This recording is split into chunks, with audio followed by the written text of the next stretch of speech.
శ్రీ వెంకటేశ్వర స్వామిని కేంద్ర హోంశాఖ మంత్రి అమిత్ షా దర్శించుకున్నారు.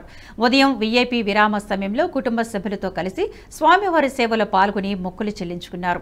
దర్శనానంతరం రంగనాయకుల మండపంలో వేద పండితులు వేద ఆశీర్వచనం అందించగా టీటీడీ ఈవో ధర్మారెడ్డి కేంద్ర హోంమంత్రి అమిత్ షాకు లడ్డు ప్రసాదాలను అందజేసి శ్రీవారి శేషవస్త్రంతో సత్కరించారు. ఆలయ వద్దకు వచ్చిన హోంమంత్రి అమిత్ షాకు మహాద్వార వద్ద టీటీడీ ఈవో ధర్మారెడ్డి ఆలయ ప్రధాన అర్చకులు ఘన స్వాగతం పలికారు. శ్రీవారి ఆలయం వద్ద కట్టుదిట్టమైన భద్రత ఏర్పాట్లు చేశారు. మీడియాపైన కూడా ఆంక్షలు విధించారు.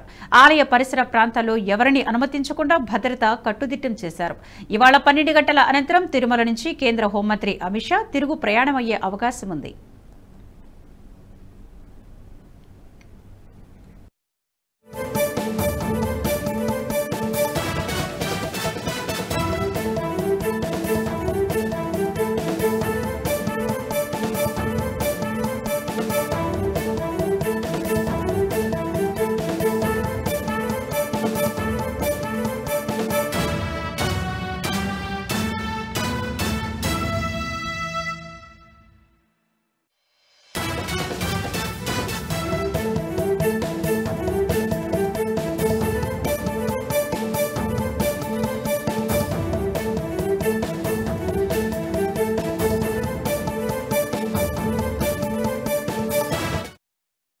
ఈ వీడియో మీకు నచ్చినట్టయితే లైక్ చేయండి, 10 మందికి షేర్ చేయండి. అలాగే కామెంట్ల రూపంలో మీ అభిప్రాయాలను మాతో పంచుకోండి. Nationalist hub group of channels ను సబ్స్క్రైబ్ చేసుకుని తెలుగునాట జాతీయవాద జర్నలిజాన్ని ప్రోత్సహించండి. ఈ వీడియో కింద ఉన్న బెల్ ఐకాన్ పై క్లిక్ చేయడం మర్చిపోవద్దు.